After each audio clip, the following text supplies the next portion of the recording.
Përma të dashur miq, ja ku po takohemi sonte sërish së bashku për të ndarë me ju një histori shumë të dhimbshme.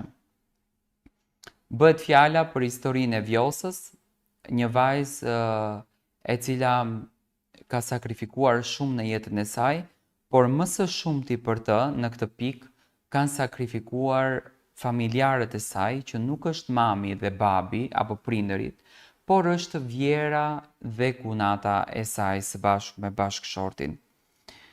Përshëndetje Tiranë, unë që po shkruaj jam Vjosa. Vi nga një zonë e Shqipërisë. Jam jugore, por me vite të tëra jetojmë në Angli. Unë jam martuar me bashkëshortin tim që në moshën 16 vjeç.